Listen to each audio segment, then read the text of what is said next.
A live look outside right now on your Wednesday morning from Lookout Mountain. A gorgeous start to the morning, beautiful sunrise.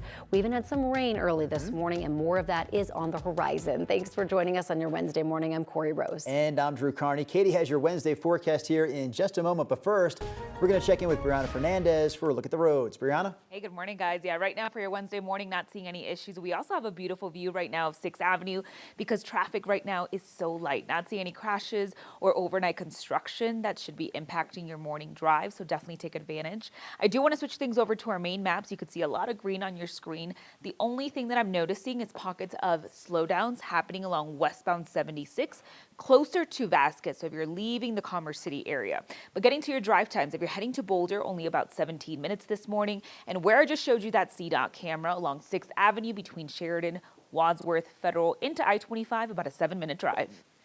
Brianna, thank you. It is 6 a.m. on this Wednesday morning, and we have been watching a few scattered showers across the plains. A really pretty start to our morning out to our west near Long's Peak and partly to mostly cloudy skies in downtown Denver, where we have been seeing a little bit of moisture move through this morning. East of the metro area hasn't lasted long, not really causing a big impact, but from the airport east to Bennett, we have been seeing some wet to damp roadways and that shower activity, a line of showers, mainly north of I-70 for the eastern plains, but that won't last long. We'll see a mix of sun and clouds, mainly dry conditions for the first half of the day.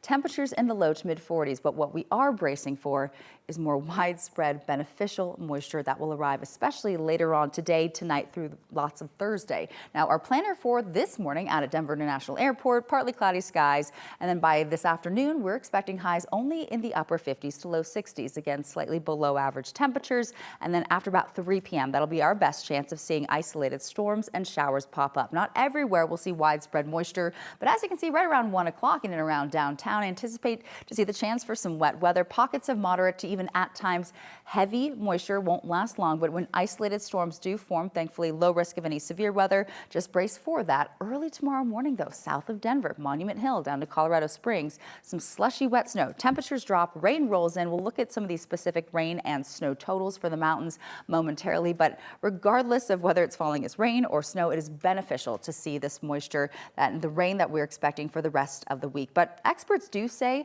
we will need way more than this for Colorado to really get out of this historic drought. In fact, the latest measurements taken just yesterday paint a pretty bleak picture. So our 9 News meteorologist Keely Chalmers is live for us in the foothills this morning with those latest numbers. Good morning to you, Keely.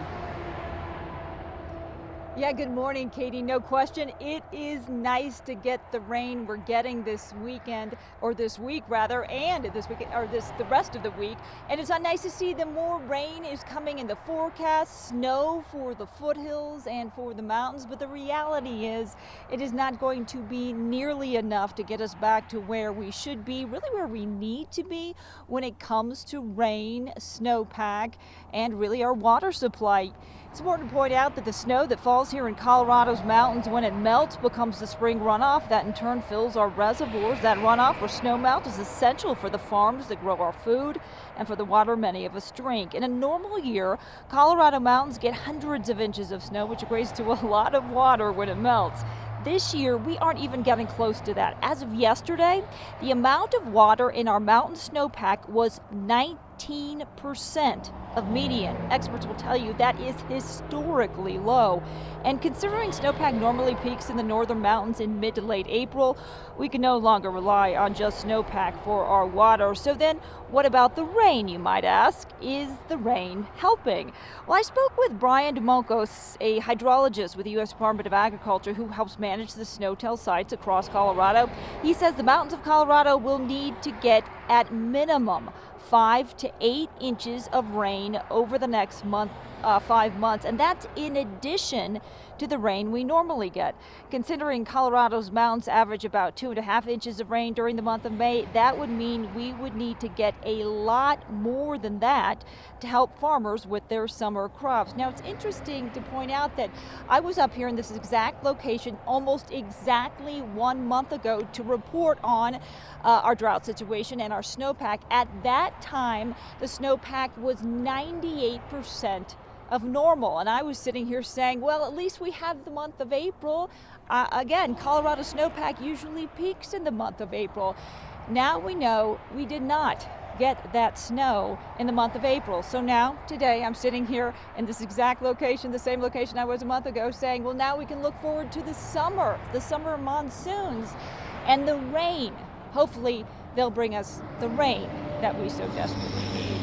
Reporting live from Golden, I'm 9 News Weather Impact Team Meteorologist Keely Chalmers. We'll send it back to you guys. We sure hope so, Keely. Thank you. Right now, we are keeping tabs on breaking news out of Aurora. Firefighters were on the scene of a house fire along South Flanders Court, just south of Wesley Drive.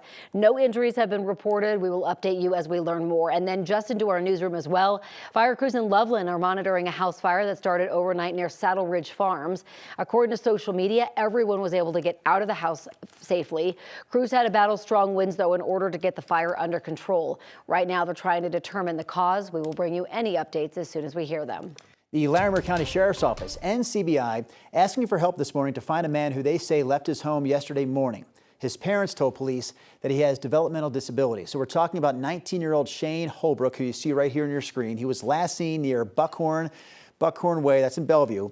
Officials say he was riding a bike at the time. Now, the number for the Larimer County Sheriff's Office is right there on the screen. If you know anything, give them a call. You can also simply dial 911. His parents say they're worried for his safety because he has a delayed cognitive ability and he functions like he's younger than 19. Many Coloradans are struggling to keep up with the cost of powering their homes. A new federal report shows more than 130,000 utility shutoffs in 2024 because of unpaid bills. Data from the U.S. Energy Information Administration found about 134,000 electric shutoffs and 5,000 gas shutoffs in 2024. Advocates say 1 in 4 Colorado households struggles to pay energy costs as utility bills continue to rise. The average electric bill for XL customers has gone from about $69 in 2019 to around $96 today. A mild winter may have kept the shutoff numbers from going even higher. It's been a weird winter, which I think is why we are not seeing such drastic. I mean, 10% is still pretty high, but I think it would have been even higher had we had a cold winter. Programs like LEAP and Energy Outreach Colorado offer assistance to help keep the power on for families who fall behind on their bills. While people struggle to keep up with home energy costs, they're also struggling to pay at the pump, with gas prices now hitting a 4-year high. According to AAA, the national average for a gallon of regular is up to $4.18. That's the highest since April of 2022, not long after Russia invaded Ukraine. AAA also says the price of crude oil has been rising, with peace talks between the U.S. and Iran stalling and continued disruptions to shipping traffic in the Strait of Hormuz. A parent at Evergreen High School spent months pushing for the release of investigative documents from last September's shooting. Now that the rowdy says they provided meaningful insight but left some questions unanswered. The Jefferson County Sheriff's Office released more than 600 pages of documents last week. They share more about the shooter's history with Nazi symbolism and how one teacher said he was lonely and did not interact with other students. But they don't give much insight in how the shooter got the gun or why the FBI didn't act on a tip from the Anti-Defamation League months before the shooting. I didn't expect these documents were going to address what the Anti-Defamation League had forwarded over to the FBI. So I think there's some questions within the community surrounding that. Despite the unknowns, Michael Farrell says those documents offered some unexpected comfort, reading about how many people stepped up to help during the crisis. The Sheridan School Board voted in favor of a new contract with their teachers following a 3-week strike. That's according to the teachers union. Teachers, we know, went back to the classroom on Monday. Their union described that move as a sign of good faith ahead of last night's vote. Both sides reached a tentative agreement last week. It was last Thursday after a marathon bargaining session at the state capitol. The union ratified the agreement on Friday. We did reach out to the school district to get their side of things and are still waiting to hear back. A new state law is now requiring all school districts to put together a policy on cell phone use in schools by July 1st. Denver Public Schools is considering banning cell phones at school from opening bell to closing bell. Right now, each school can create its own policy on cell phone use. Many districts sent out surveys this school year to parents to get their input. Now districts are formulating the cell phone use plan, and DPS is considering prohibiting students from using any personal communication devices during the entire school day, even passing periods and lunch. Students at Mary L. Greenwood have been doing this for years, where they would lock their phones in pouches just like that during school hours. Leaders at the school say doing this helps students stay focused in class. In this day and age, we need to make sure we give every single bit of energy that we have and time that we have to education and educating our kids. And so if there is a distraction in the classroom, why not minimize it? And cell phones was one of those things that we could easily minimize. I think it's good because I've seen it myself, students use phones during class before we had these pouches, and now you don't really see that anymore. They're just doing their work now. Starting this Friday, DPS will open a 2-week community survey and hold public comment in May and June to get feedback. The board is expected to vote on the policy in June. A Colorado bill meant to improve the response when college students go missing is heading to the governor's desk. It's Senate Bill 120, which passed in both the Senate and the House. This bill makes colleges and universities respond to missing persons reports similar to the way police departments respond. When a student is reported missing, universities will be required to spend at least 6 hours looking for them, and then they have to report it to authorities. The bill was drafted in the wake of CU student Megan Trussell's death last year. She vanished from her dorm in February of 2025 and was found dead in Boulder Canyon 6 days later. New at 6, lawmakers in Arapahoe County are delaying a vote that could create new regulations for short-term rentals. According to our partners with the Denver Gazette, commissioners voted to approve the regulations, but then revoked the vote after people were having issues with submitting public comment online.